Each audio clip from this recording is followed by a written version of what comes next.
Even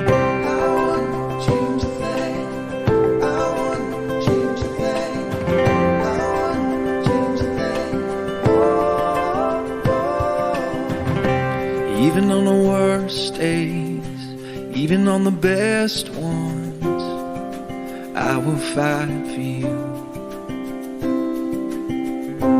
Even in the heartbreak, even when we win, I'll be loving you. Over and over again, you'll be mine. Over and over again, I'll choose you every time.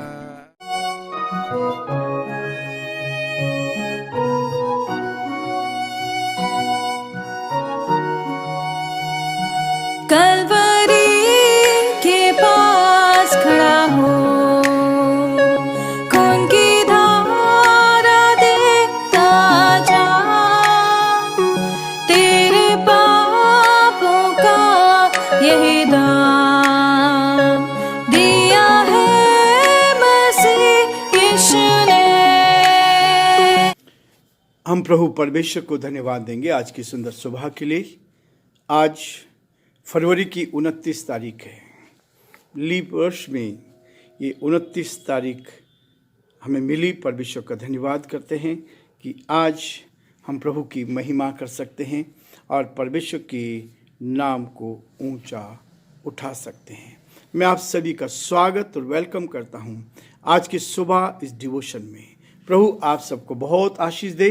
परमेश्वर का हाथ आप पर और आपके पूरे परिवार पर बना रहे, ताकि आप जीवन में आगे बढ़ते जाएं और बहुतों के लिए आशीष का, आनंद का कारण बनते जाएं। परमेश्वर का वचन कहता है, इस बात को कहता है, चुप्पी स्वर्ण समान है, सोने के समान है। जो हम शांत रहते हैं, कई बार हम चुपचाप हर बात को सुनते हैं। परमेश्वर मुझे और आपको इस बात के लिए प्रेरित करता है कि वो इस बात को मेरे जीवन में चाहता है कि बोलने का समय बहुत थोड़ा है, सुनने का समय ज़्यादा है। परमेश्वर ने इस शरीर को बनाया, 2 कान बनाए सुनने के लिए और 1 मुंह बनाया बोलने के लिए। थोड़ा बोलना है और ज़्यादा सुनना है, लेकिन हमने सब कुछ परमेश्वर के विरोध में, उस परमात्मा के विरोध में काम करना शुरू किया। परमेश्वर ने शरीर को बनाया इसलिए कि हम क्या करें, हम सुने ज़्यादा लेकिन बोले कम। और चुप्पी जो है स्वर्ण समान होती है, गोल्ड के समान होती है, महत्वपूर्ण होती है। जितना कम हम बोलते हैं उतना अधिक सामर्थ्य मिलती है, उतना अधिक आप परमेश्वर के साथ और अधिक रिश्ता बनाते हैं। इसलिए पहला पतरस उसका 2 अध्याय 23 पद में इस प्रकार से पतरस ने लिखा है, वह अपने आप को सच्चे न्याय के हाथ में सौंपता था। वह अपने आप को सच्चे न्याय के हाथ में सौंपता था। परमेश्वर का धन्यवाद करते हैं। पर प्रभु यीशु मसीह ने हमें एक आदर्श दिया है, एक आदर्श के रूप में हम इस पृथ्वी पर रहे हैं और उस आदर्श को लेकर हम उसके पद चिन्हों पर चलते हैं, ताकि हम परमेश्वर की महिमा कर सकें और परमेश्वर के नाम को धन्य कह सकें। प्रियो, परमेश्वर का वचन हमें इसी बात के लिए प्रेरित करता है और इसलिए मैं आप सभी का स्वागत और वेलकम करता हूँ। जो गीत हमने परमेश्वर के वचन से सुना है, उस आराधना में हम गए हैं। परमेश्वर इस आराधना के द्वारा मुझे और आपको इस बात के लिए प्रेरित करता है, जिन्होंने उसको बेदा था वो भी उसको देखेंगे। यीशु मसीह आज भी जीवित है और वो उन लोगों को भी, वे भी इस बात को देख पाएंगे। क्योंकि मैं जब देख रहा था कि जिन सिपाहियों ने उसको भाले से बेधा था, जिन्होंने उस पर कोड़े मारे थे, उन्होंने भी उसकी सच्चाई को जाना कि इसके अंदर कोई दोष नहीं निकला है और उन्होंने अपने जीवन को प्रभु के हाथों में सौंपा। प्रियो, हम परमेश्वर के वचन का अध्ययन करें। दूसरा कुरिन्थियों का 7 अध्याय में हम आ चुके हैं। उसके 1 और 2 पद को हमने देखा है। आज उससे 2 पद से 3 पद से लेकर आपके सामने 4 पद तक मैं आपके सामने पढ़ना चाहता हूँ। हम बहुत ही धीरे धीरे एक एक वचन को लेकर और इस बात को करते हुए कि हम परमेश्वर के वचन को लेकर अपने जीवन में आगे बढ़ें। और मैं आप सबको धन्यवाद देता हूं कि आप सब हमारे साथ जुड़े हैं। जयपुर शहर से मैं आप सबको ब्लेस करता हूं, यीशु के नाम से ब्लेसिंग देता हूं, ताकि परमेश्वर आपको बहुत आशीष दे और परमेश्वर का हाथ आप पर और आपके पूरे परिवार पर बना रहे, क्योंकि आप जीवन में और उन्नति करते जाएं और परमेश्वर की महिमा का कारण बनते जाएं। परमेश्वर का वचन इस बात को कहता है कि हम प्रभु की महिमा कर सकें और परमेश्वर के नाम को धन्य कर सकें। परमेश्वर हमारे जीवनों में बहुत आशीष देता है ताकि हम परमेश्वर की महिमा करते चले जाएं। आज परमेश्वर का ये बड़ा हाथ है जो हमारे साथ बना रहता है, ताकि हम प्रभु के साथ आगे बढ़कर परमेश्वर की महिमा करते चले जाएं। 3 पद में लिखा है, मैं तुम्हें दोषी ठहराने के लिए यह नहीं कहता, क्योंकि मैं पहले ही कह चुका हूँ कि तुम हमारे हृदय में ऐसे बस गए हो कि हम तुम्हारे साथ मरने जीने के लिए तैयार हैं। 4 पद, मैं तुमसे बहुत हियाव के साथ बोल रहा हूँ, मुझे तुम पर बड़ा घमंड है, मैं शांति से भर गया हूँ, अपने सारे क्लेशों में मैं आनंद से अति भरपूर रहता हूँ। परमेश्वर आप सबको बहुत आशीष दे और परमेश्वर का हाथ आप पर और आपके पूरे परिवार पर बना रहे और आप जीवन में उन्नति करते जाएं। प्रार्थना करेंगे। धन्यवाद, स्तुति के योग्य हमारे सामर्थ्य परमेश्वर, आज की सुंदर सुबह के लिए आपको धन्यवाद। हमारा हृदय आपके प्रति धन्यवाद से भरा है प्रभु, कि आज का दिन आपने हमें दिया, आज का दिन प्रभु आपकी ओर से हमें मिला।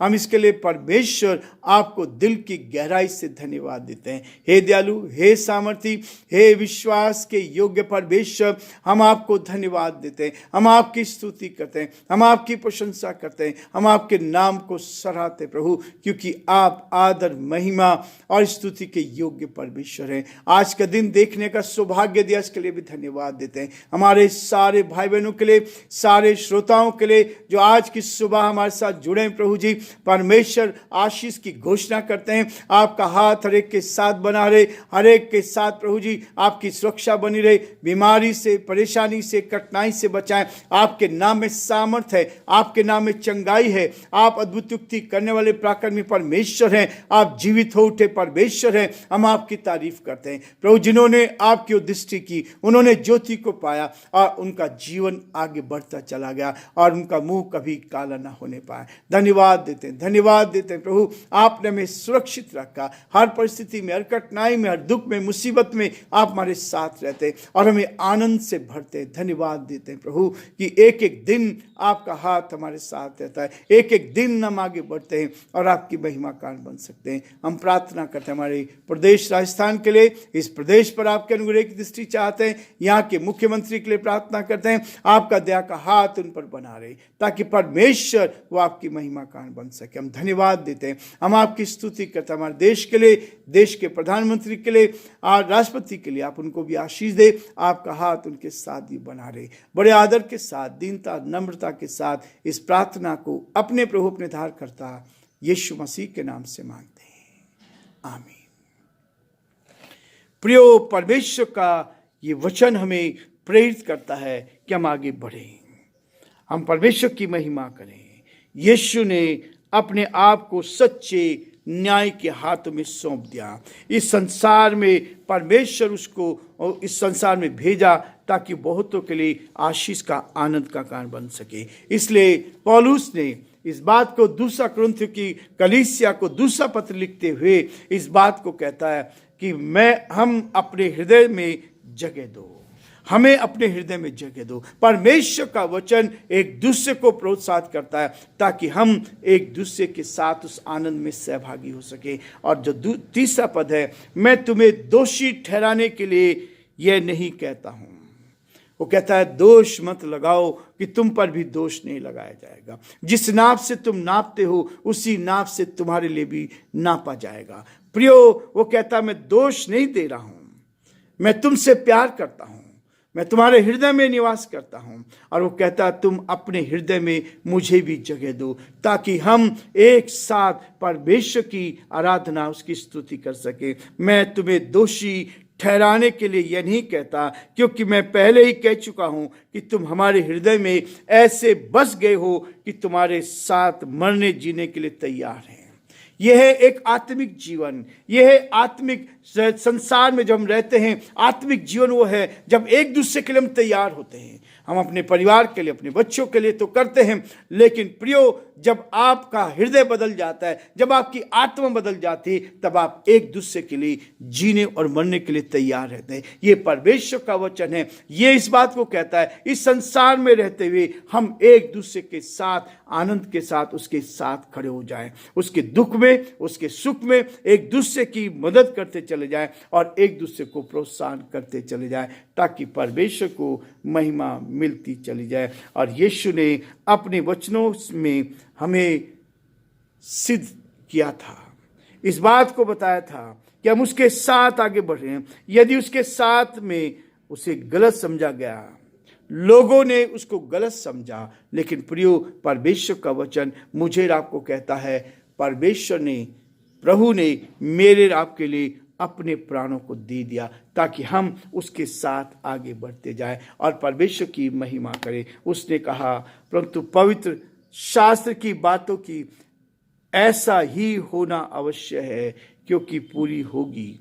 पवित्र शास्त्र की सारी बातें पूरी होगी। परमेश्वर का वचन हमें इस बात के लिए कहता है, पवित्र शास्त्र का पूरा होना अवश्य है। जो कुछ इसमें लिखा है वो सब कुछ पूरा होगा। हम एक दूसरे के साथ खड़े होंगे, हम एक दूसरे की मदद करेंगे, हम एक दूसरे के साथ आत्मिक जीवन में आगे ले जाएंगे। क्योंकि आत्मिक जीवन जो है, यही है अपनी आत्मा की शुद्धिकरण, अपनी आत्मा को शुद्ध करना।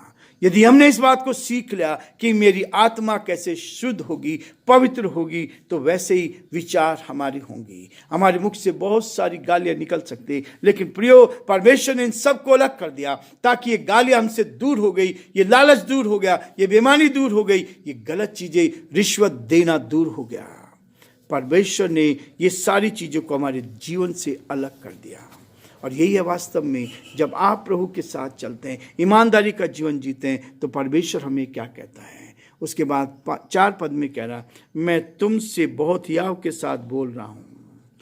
हियाव कब होता है? जब एक दूसरे से आप प्यार करते हैं। हियाव कब होता है? जब एक दूसरे को दिल की गहराई से बिना स्वार्थ के आप प्यार करते हैं, तब हियाव होता है। आप एक दूसरे को प्रोत्साहन कर सकते हैं। मैं तुमसे बोलता हूँ, मुझे तुम पर बड़ा घमंड है। क्यों घमंड है? क्योंकि वो सच्चाई को लेकर चल रहे हैं। उन्होंने उसके वचन को लिया और वचन को लेकर, उस सच्चाई को लेकर वो आगे बढ़े। और इसलिए प्रियो, आज मुझे और आपको भी ये मौका मिला है कि हम परमेश्वर के साथ ईमानदारी के साथ चलते जाए। मैं शांति से भर गया हूँ, अपने सारे क्लेशों में आनंद से अति भरपूर रहता हूँ। जब क्लेश आते हैं, समस्या आती, परेशानी आती, तो समझ लीजिए कि आप ऊंचाई पर जा रहे हैं। जब आपके सामने परेशानी है, जब आपके सामने कठिनाई है, आपकी परीक्षा हो रही है, परमेश्वर आपकी परीक्षा ले रहा है। उस परीक्षा में स्थिर रहना है और आपको आगे बढ़ना है, ताकि आप आगे बढ़कर प्रभु की महिमा करें। परमेश्वर आप सबको बहुत आशीष दे और परमेश्वर का हाथ आपके साथ बना रहे। आज हम ये रुकेंगे, कल फिर आगे इस अध्ययन को आगे करेंगे। प्रभु आप सबको बहुत आशीष दे और परमेश्वर का हाथ आप पर और आपके पूरे परिवार पर बना रहे।